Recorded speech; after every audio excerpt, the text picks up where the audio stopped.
Hello and welcome to the Faith and Swim podcast, where we dive into, pun intended, the intersection of faith and living a life for God. And so today we have another episode. I'm super excited because we're going back to the swimmers or swimmers, whichever you see fit. And these are people that I know one of them I've actually walked with in life for a little while, and then another one I've seen how bold she is on the pool deck, and it's really awesome to see. So I'd like to welcome to the podcast my friends Gigi and Iris. Thanks for having us. Fun. Awesome. So just like give a little life update, like what's been up. Oh, I'm going for it. Okay. We have prom coming up this weekend, and then we have this the Born Bears thing, where we write letters to third graders, and we help with them writing skills, and we get to finally meet them on Friday and give them do a gift exchange. It'll be cute. Yeah, I just had prom. That was a lot of fun, and then I just graduated high school on Monday, and then so I gave a speech at graduation. That was a lot of fun. And yeah, I've just been hanging out with friends, trying to get in the last moments before people leave for college. So Yeah, it's so weird. Like with graduating, I feel like, or almost like being out of high school, it's like it's finally clicked for me that I'm about to enter like the real world, Yeah. and that my life, it or the whole course of my life, it doesn't just like revolve around high school and that schedule. Like we're gonna actually be in charge of our own schedules, like for here forward. And so that's very weird to just take in, you know. Yeah. mm, So I've been watching a lot of YouTube videos on like what it's been like for people who have graduated college and their not college, high school and their experiences and stuff like that. So yeah, that's crazy. that's something my friend and I were talking about recently about how high school is something that has like a set time and it just ends. Like you can't keep doing high school Yeah. anymore, even if you want to or don't want to. Like it has to end at some point, which is kind of Yeah. crazy. You really tried. Good. Yeah, Yeah. this is true. Yeah. I guess so. Yeah. I had this really weird thing. Right after my final AP test, I was like, "Oh, this is like it. I'm like done," because like we don't learn anything more at past our AP tests, and so that was crazy. And then, um, with like graduation really right around the corner, my dad up to me and he's like, "Hey, you have a problem with like your car or something, blah blah." He's like, "Figure it out." I was like, "What? I'm an adult. Mhm. I know I need to figure it out." But I was like, "What do you mean figure it out?" He's like, "Figure it out." And so I was like, "It's 6 in the morning. Who am I gonna figure?" But I Yeah. did. Yeah. So I guess for all of our guests, we have a question that we ask them, and then you know. So I guess the first question that we have is just like, what got you into swimming in the first place? Because we all have our stories of whether it's starting out like the YMCA or doing something really young, and then you're thrust into competitive swimming, and then you never end up leaving. Or for some people, you just start randomly in high school, and so like, what's the story for y'all? Oh my god, for a second.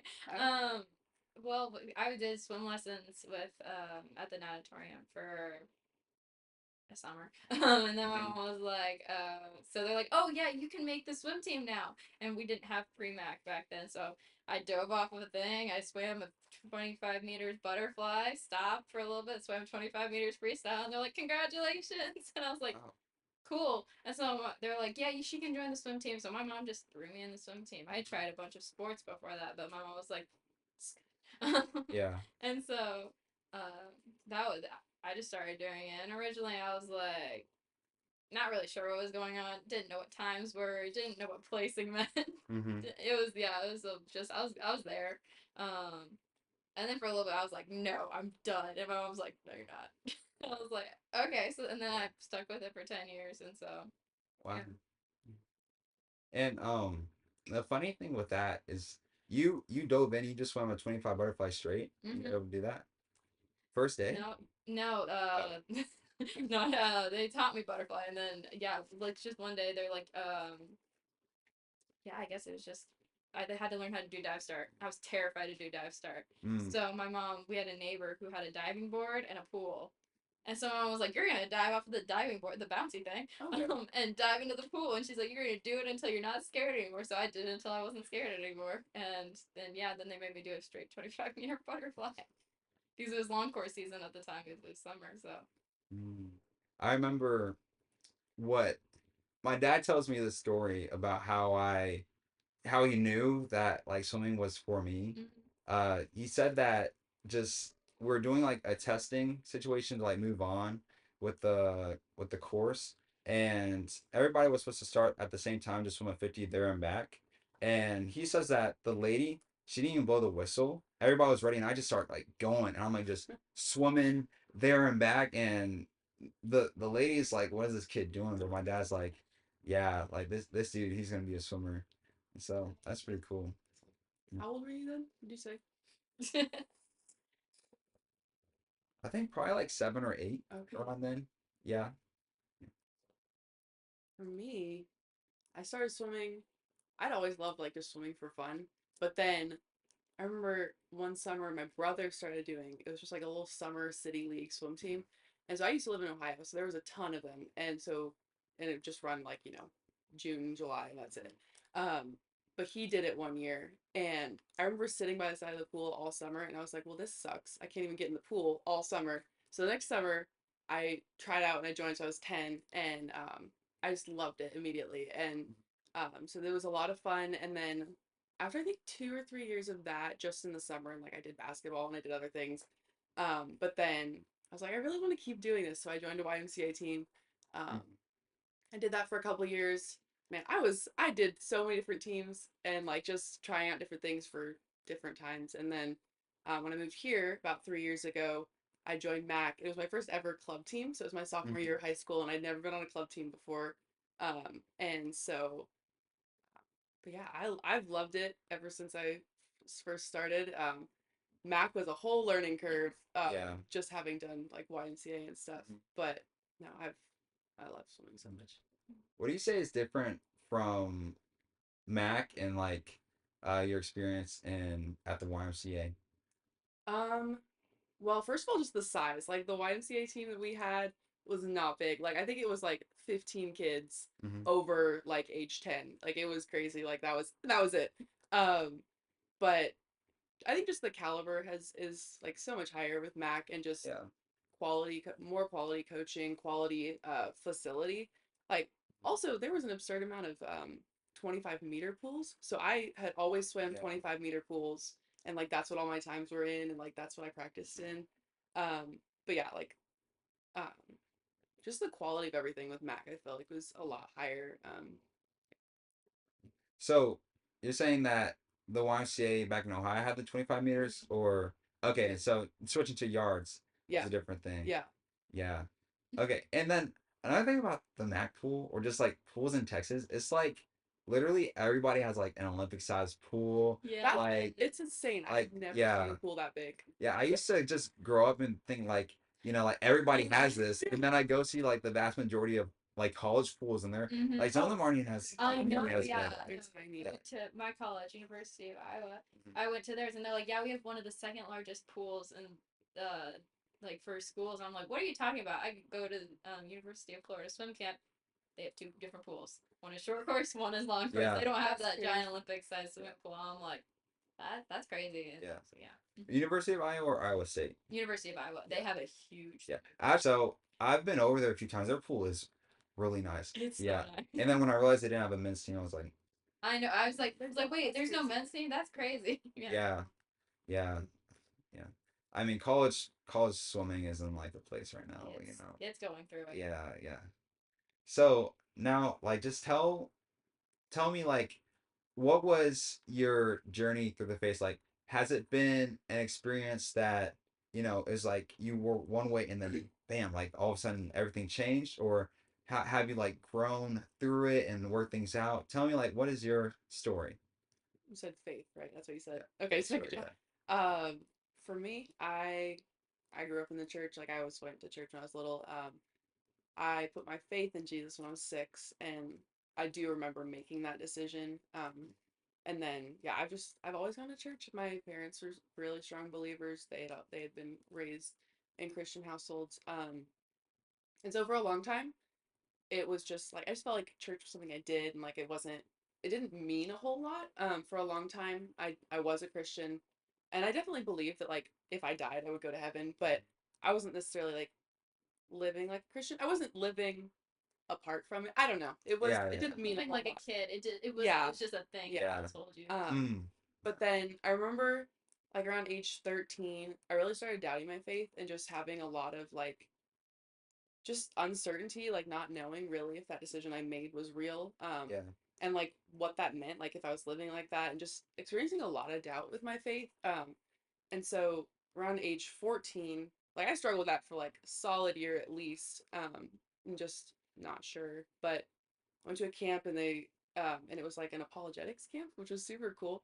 But the speaker there just said some really things that really hit home. I can't even remember exactly what he said, but I definitely recommitted my life to Christ then. Mhm. And then since then, I've just experienced so much growth in my faith. I got baptized when I was 16, and I'd never been baptized before. But it's been a huge, like, life changing thing for high school, I think.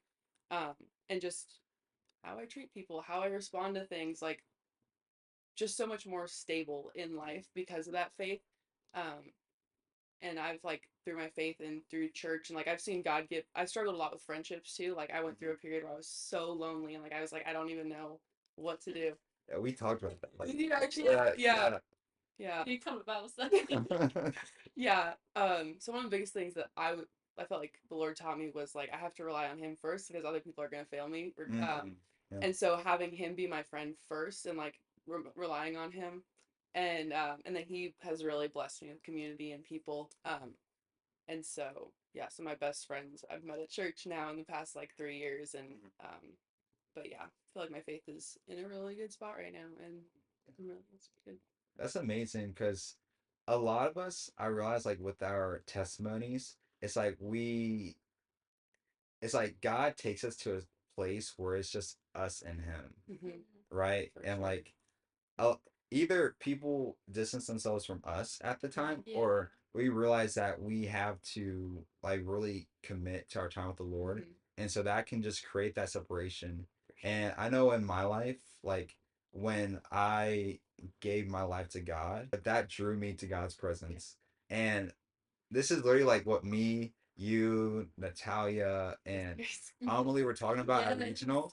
Like we all had that same experience. It was like life broke us down. Mm-hmm.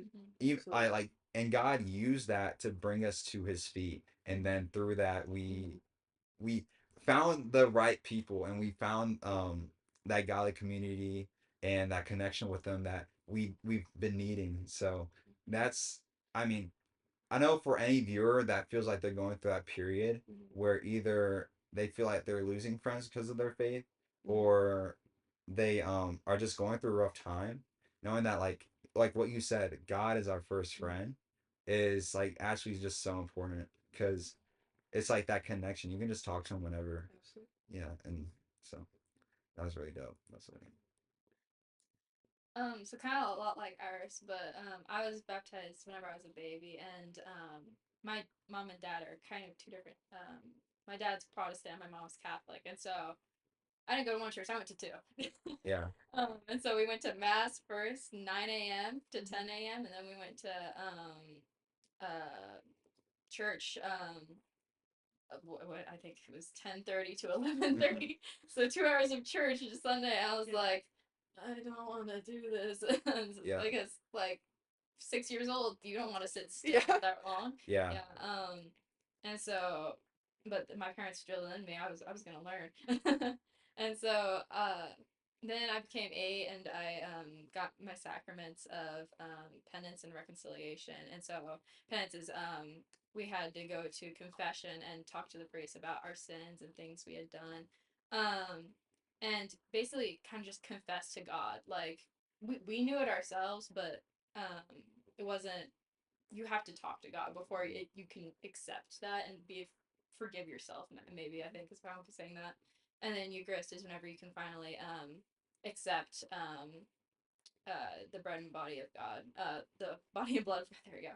And so that was, it was kind of eye opening to be like, I knew I like things that I did. I stole some, like candy or something whenever I was Yeah. a kid, and I was my parents got mad at me. I got in trouble. We had moved on, but I told my priest that, and he's like okay. He's like, and so we talked about it, and I won't go into details there, but it was just a kind of a moment where I was like, there may be more to this, guys.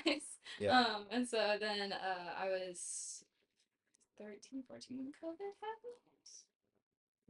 Yeah, yeah, about that, I was in middle about that school. age. Yeah. Yeah, middle school, and then COVID happened, and yeah, it was lonely. Um, and so it was just kind of like that, and then I that's when I got confirmed. And so I had to go through the process of getting knowledge and that closeness with God and just understanding um, the certain parts. And I kind of talked to you about that briefly. And finally being able to be like, oh, I can accept who I am and where I am. I think it was more of like I was shamed a lot as a little kid for being Catholic, and I was just like, so I just won't talk about that and like all of that. Which how can little kids do that, right? But yeah, Yeah. but you hear stuff. And so it was just I was finally able to accept it, and then I was able to start teaching little kids whenever little stuff, and just be help out in classes and help with Sunday school and all of that, and so that brought me closer. And then I was always really focused with swim for a long time, and so I think that became maybe too much of a focus Mm-hmm. um, because I was going to some meets 3 days, 3 days almost every week. Yeah.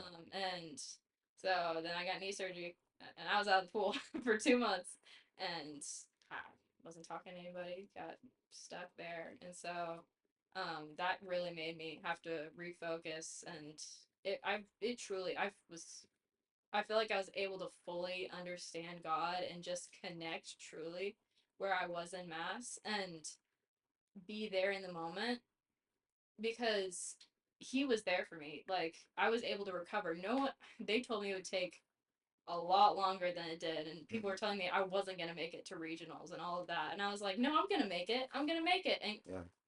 who else could have helped me make it there? I'm like, God, that has to Yeah. be an act of God. And so that definitely brought me closer because I'm like, he helped me recover in how August to December and get back to going my original pace and all of that, going a best time in districts. Yeah, it was just a whole reflecting moment, and so that was definitely, I think, the epitome of my time, right? Yeah. Now let's go back to like the 13, 14 year Yeah, old period. I know that COVID was a very interesting time for like all of us, especially as being young and like we're about to enter our teens. A lot of like, just mental things are happening. And so I realized like a lot of our testimonies revolve around going through COVID, yeah, like, and that being a moment of reflection and, analyzing like who we are as individuals and who God is and doubts and things like that. Because I know, like, I've had and I still do have a lot of doubts, but what they are supposed to do is to drive us to God and drive us to find the truth and answers. And so, I mean, Gigi, like, do you think you can dive deeper into what that period was like for you? it was a lot of like loneliness because none of my friends wanted to go out, and I didn't live in a neighborhood that had a lot of people that were close to it or anything. And so it was really just me trying to find ways of getting out of the house because I was losing my mind. I couldn't stand it. I was stressing about everything. And so, and I got not COVID sick, but I did Yeah. get sick just because of like stress just took that toll on my body and I just wasn't able to focus on anything. I was everywhere all at once and um I wasn't organized with my life anymore. It was just all over the place, and I think God really helped me get centered and be able to put put my life back on track. Yeah. Which sounds crazy for a Yeah. 13 or 14-year-old to think about, but it was what was really happening at that time. So Mm, mm. And then Iris, for you, like, what was that like? Um, I remember my whole family was having a rough go at community stuff, and like we had been in a church for a long time that like since we moved to Ohio. And so I lived in Ohio for 10 years, and we had been at the same church for 8 years, and it had been great. But then there had been some issues with like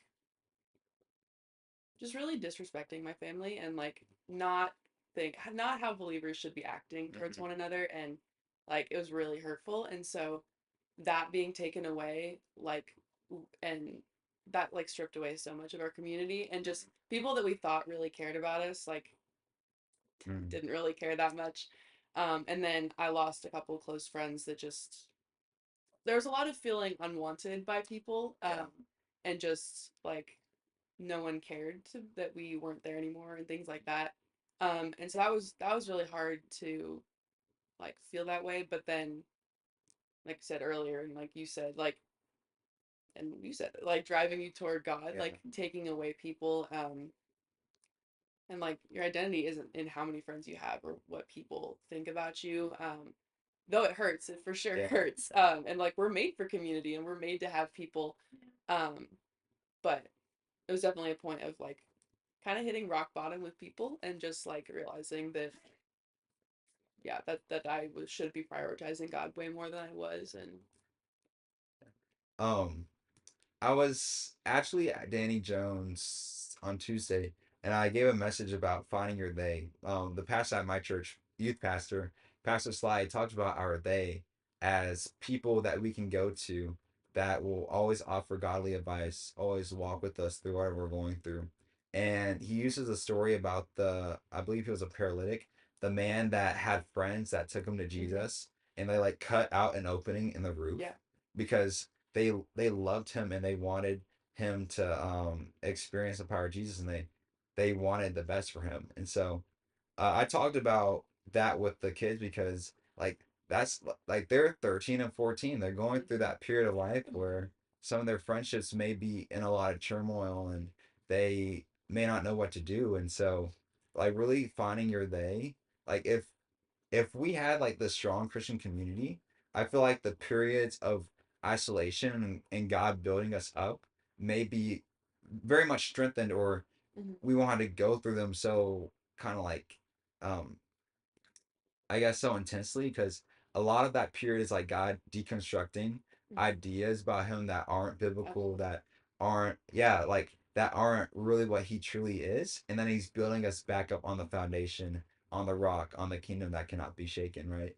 And so I was telling them about Ecclesiastes 4, and it talked about how it's like woe to a man that falls alone, but if there and has no one there to help him, but if there is somebody with them, they can help him up. And then lastly it says a three-stranded cord is not easily broken.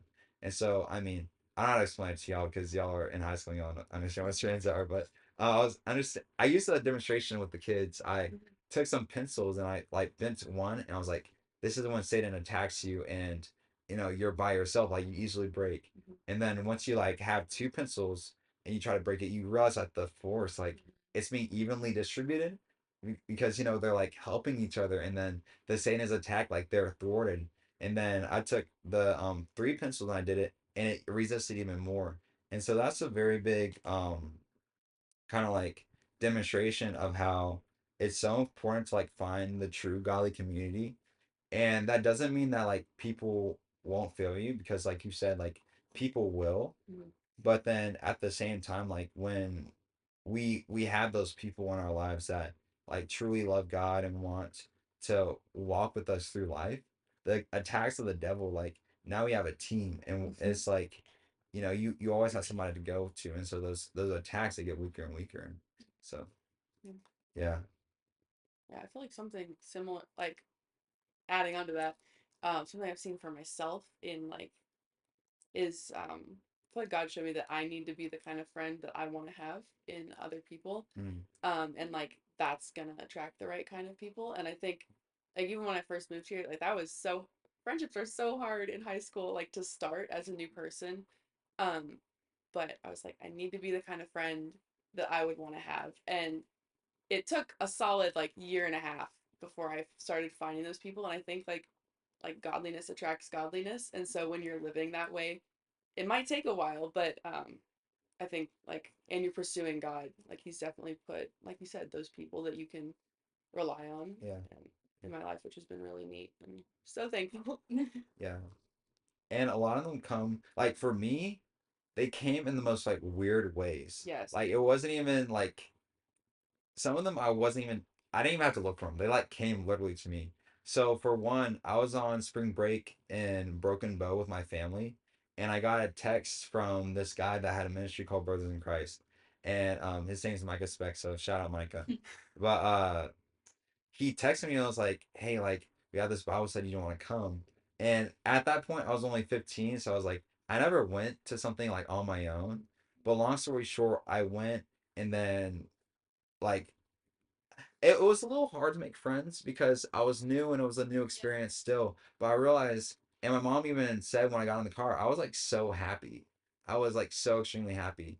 And so fast forwarding today, I've been a part of that group for like 2 years. That's awesome. I've known a lot of these people for like a super long time. I've seen people go off to college, do all these things. And so that's one group.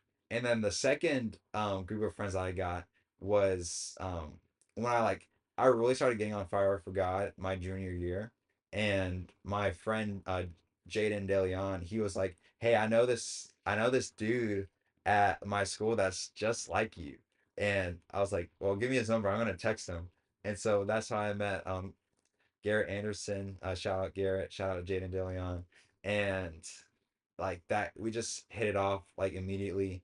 I met so many amazing people. The Bible study that we were a part of is because of him, and through that I was able to have a space for me to meet new people like you as well, Gigi and Iris, and all these things. And so like really I could have not orchestrated it because there's so many factors that I was not a part of that brought these people into my life. But I'm so grateful because God gave me the wisdom to recognize that this is something I need to look for. Hmm. And so through that I've been able to like just grow a beautiful community with people like minded and that want to grow my faith. Same. um, uh, God put Amelie in my life. Shout out Amelie Aquina. um, back when I was in, I heard about her in third grade, but we actually were in the same class in fourth grade, and we had a lot of other friends, and we was kind of like a friend of a friend situation. And I was just like, what's the big deal? It's just omelet. Like I didn't really understand. Kept sharing a friend group and all of that, and she hung out at a lot of my house, and we all hung out at each other's houses during COVID, and so we definitely got close then. Um, and but yeah, then we had high school swim tryouts, and we both made varsity. She's the only person I really was close to on varsity swim team, and so we became closer and closer, and now she's one of my best friends in high school. And it's crazy because he's brought like a lot of my closest friends like Iris and you um through swim, and I'm like, well, obviously I joined the swim team for something. Yeah, yeah. And so, and I remember meeting Iris for the first time. I was in Coach Sam's group, and I was like, "Who is this person keeps beating me in underwater kick?" I was like, "I'm gonna beat this person." And then she joins uh Coach Armando's group, and I'm like, "Oh wait, she's so chill. This is so great. Yeah. We become friends." But yeah, and so yeah, then we were in Coach Nick's group together, and it was yeah one of my closest friends now. Mm, mm. Oh, I always just saw you around. I was like, yeah. oh, he's so nice. Still is so nice because you'd always say hi to me or how like Yeah. ask about practice or something. I was like, he cares. Oh, thanks, thanks. I realized I asked this question to every single one of my guests because we're all seniors. We're kind of going through the same transitionary phase of life. And so, like, being a senior on the team, like, that obviously carries, you know, a, a burden, or I guess you can call it a burden, but a responsibility to really kind of pass the torch and uplift the underclassmen and all that stuff. So, how would you say, like, your how's your experience as a senior for your teams? I know you're Mansfield, and then Just Matt. oh wait, yeah, just Matt. Yeah. How's it felt being a senior, and having that leadership responsibility? That's a good question. Do you okay? Um, um, Well, I was a team captain, and so I feel like I had a great mentor back in my freshman year. And oh, I love this girl. And she kind of showed me just how it was to be a leader and to be a friend on the team. And so I kind of took that and kind of carried with it my sophomore year and junior year, and was finally named team captain my senior year. And so I've tried to keep connections with my team, bring it together, get photos together, and do just fun team things, and just keep the energy light because oof, practice in the mornings is just Yeah. so rough. No. Yeah. Um, you've gone through it. There are days when like I look at the board, like literally Everyone looks at the board. last week on Saturday, we're supposed to end practice like 15 minutes early, and then like we're at the very end of our sprint and 200 pace set, and coach was like, "Wait, we have 15 more minutes," and I like my neck snatches that way, and like, please no, but it's like that's the type of energy that like it just kind of happens, and so Yeah. you gotta like balance that, but And so yeah. And so you kind of just like look for that person that you're just like, well, who's gonna be there for the team whenever you're gone, right? Who's gonna be there to bring some type of energy, or just like, so whenever someone says, "Oh, I'm not gonna try it," or I'm just not feeling it, you're like, well, what's the point in being here, guys? And yeah. so I always try to keep at least a motivational. If it's not positive, it's just, let's keep going, let's get through the practice. Don't be lazy about practice, just get through it. Yeah. And so I feel like that's a big part. And so I didn't realize how close of connections I made with a lot of my younger swimmers. Um, Younger being like the junior. Yeah, yeah. The sophomores, and yeah, I knew a couple freshmen. And so and they come to me asking for advice here and there, and it's crazy to think about the connections that you make with younger the sophomores and juniors and stuff. And they're just like, hey, how do I figure this out? I've had a bunch of people, not even in swim, but in my art class and stuff, just like, how do I deal with this relationship, or like, what's going on? I'm like, this isn't good for you, or it's stuff like that. And so it's just that circle of trust, and you don't have to be just like, woo, go team all the time. You can just be honest and be relaxed, be someone that people can come to for things. And I feel like that's definitely something I'll be able to take with me to college.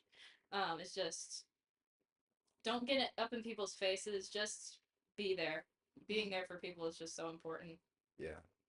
And in my experience, like being a leader, it made me realize I was feeling like be a freshman again, and I'm gonna be kind of at the bottom. But then it's like I don't know how like my changing or my thought pattern like changed, but God put in my mind like just like, wait, you're gonna be a freshman and you're gonna have the ability to learn so much stuff again. Like as a senior, we're kind of the people passing on the information and the traditions and everything. But as a freshman, now you're like having the ability to experience new things, and that's gonna be so much fun.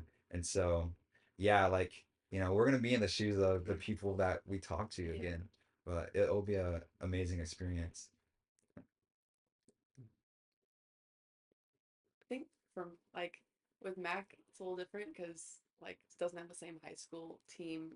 Like the whole vibe of it, which I actually got to be on like a public school high school team my Yeah, freshman year.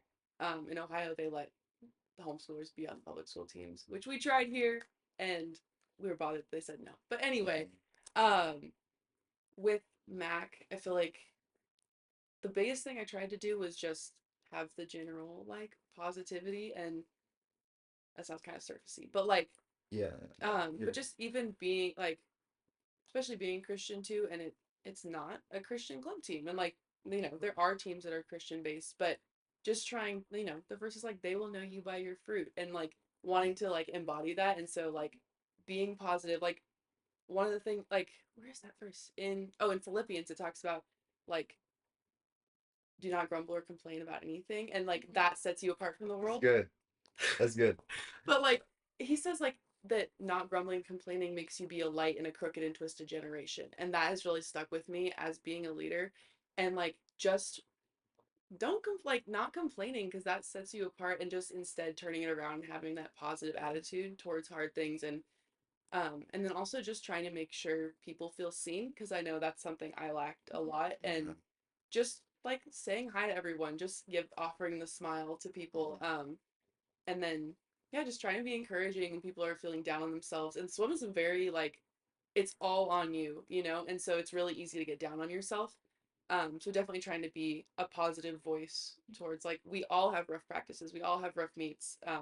but it doesn't mean you're failing. And Mm. so just trying to be a positive voice in that environment, I think is something that was on my mind a lot for sure.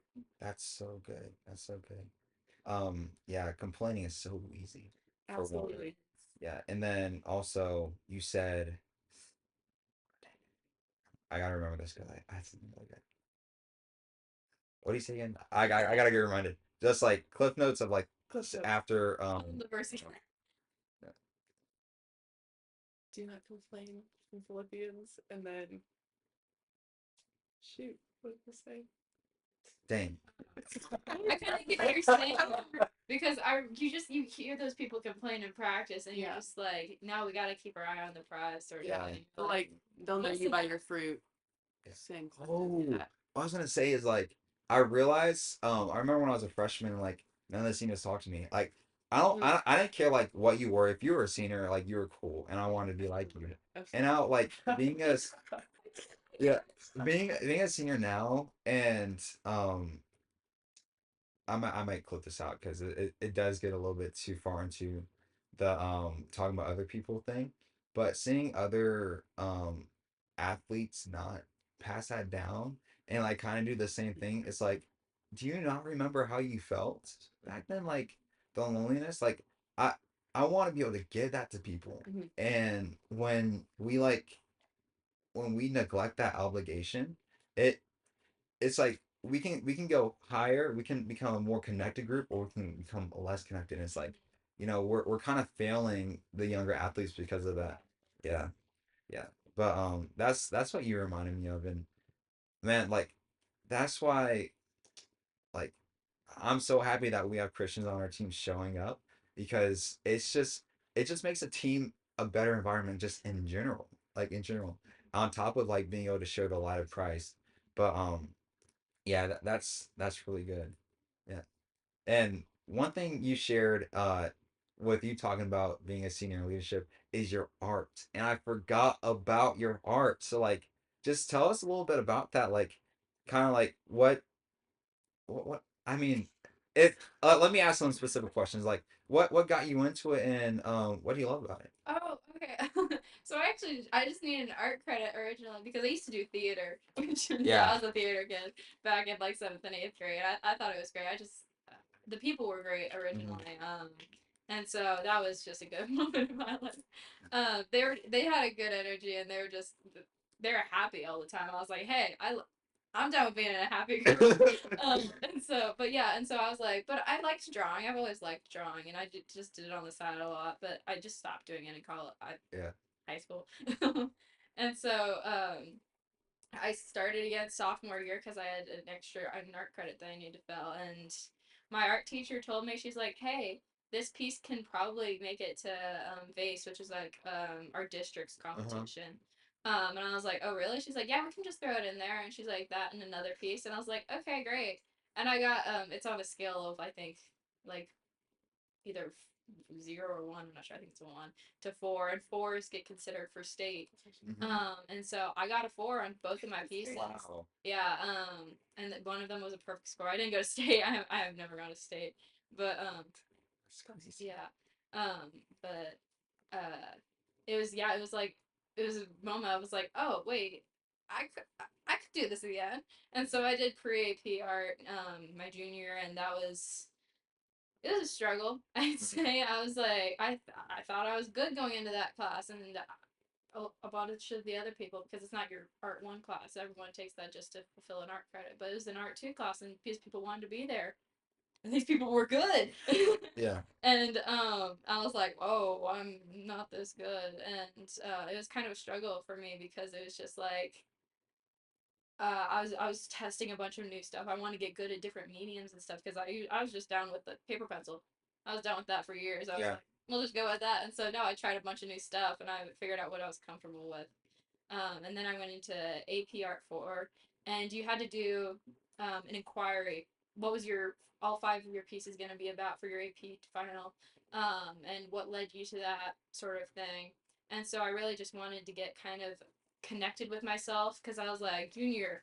I was going through it. I was just like stressing out about everything, colleges, like passing tests. I was just like, it's all too much. And I thought my art class was gonna be just that my breather, but I know I was stressed about that too, and so I was a little worried about this next year, and so I was like, I really just want to work on growth, and it was kind of self growth and what I was getting closer to, and it's kind of cool looking throughout my portfolio, kind of throughout the year, because it kind of started off, and I think in a dark place, because it was self growth through emotions and so how each person deals with growth, so it's like isolation and determination, and then it kind of takes a turn into self-discovery and just like small pieces like that, and so you can kind of see the transition to where I finally I think I felt more comfortable with myself and was just able to like be in that good place where I am right now, and so that was just kind of my art portfolio this year, and I went to base again this year and got two fours again. And so that was an exciting moment for me too. And so my friends were like, "You should start an art account. You should start an art account." So I did. Yeah.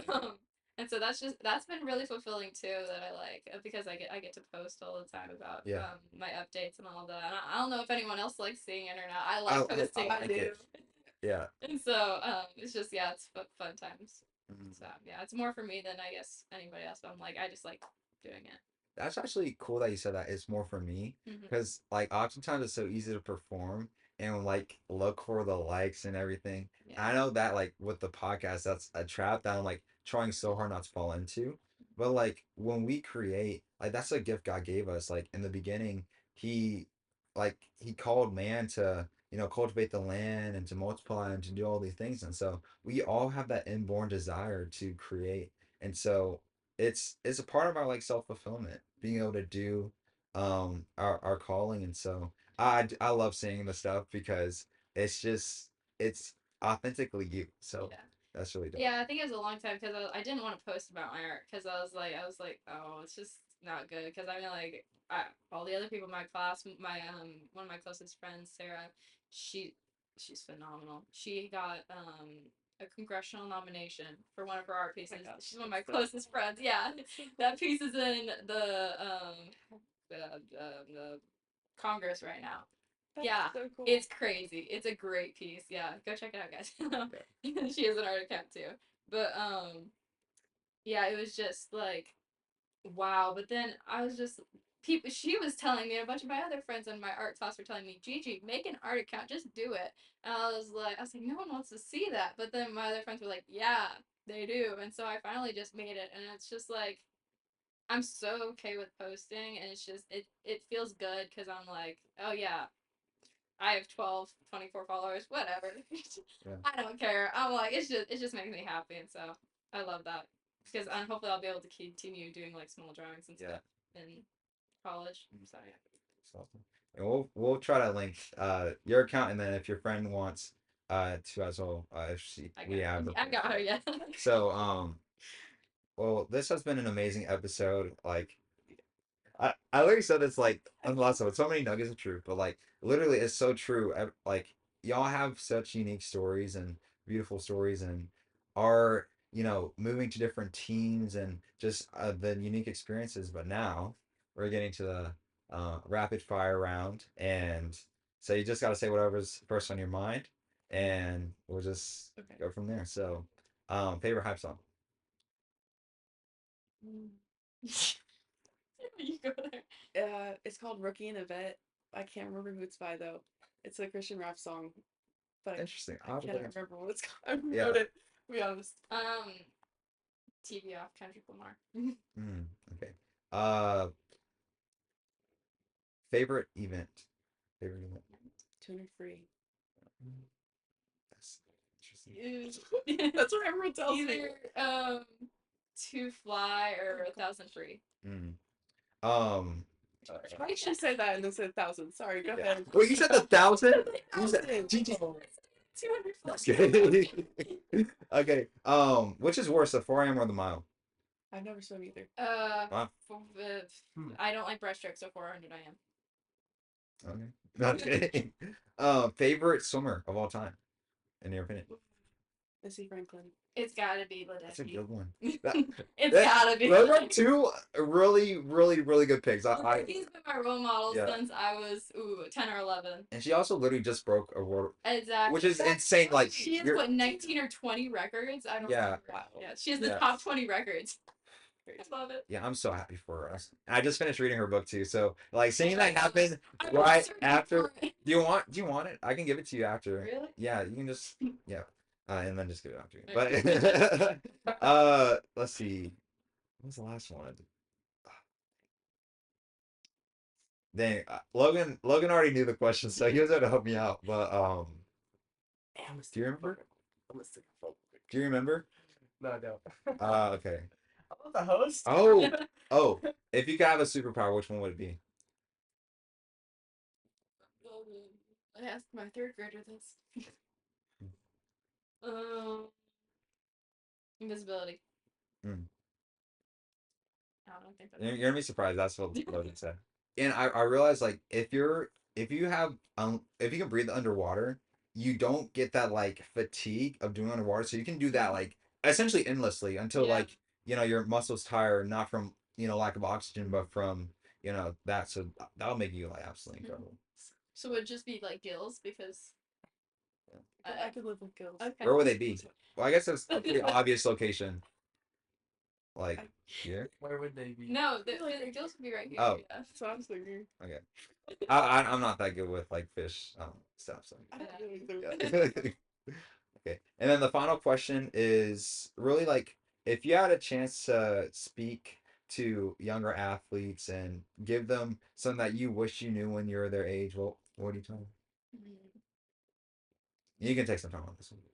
Don't need it texting to be fast.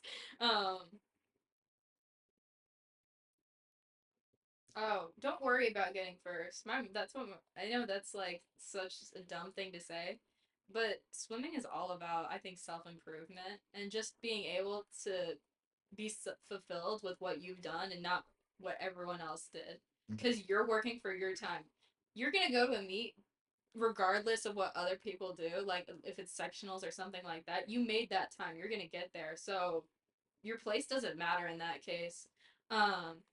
I know, obviously, as you get really good, it does eventually. But I'm I think the reason I loved swimming for so long is because I never had to worry about a place. I just was worrying about making a time, and I think that's the reason I just came to practice every day because I was like, I'm a distance swimmer, so I need to swim long distances to make this time, and I need to go this pace, and I was able to always figure it out through my mind like that, and so yeah. I really like that. I really just okay. I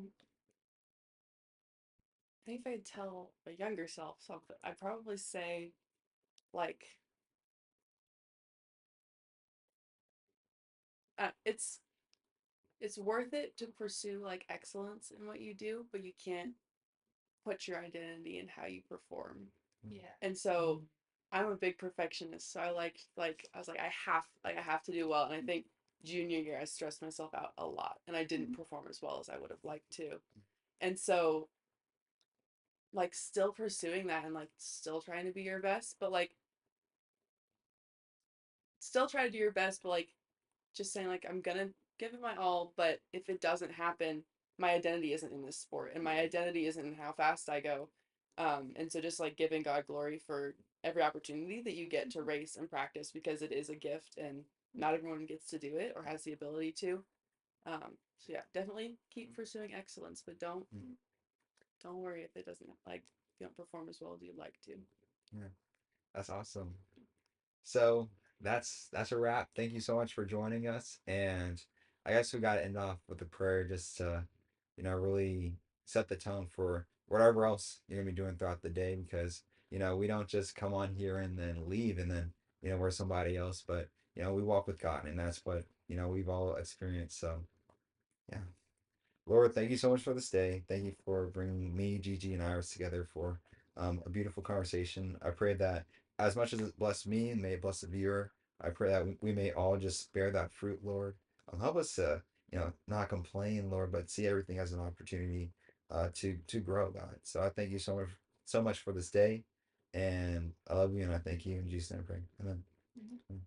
Okay. So that's up.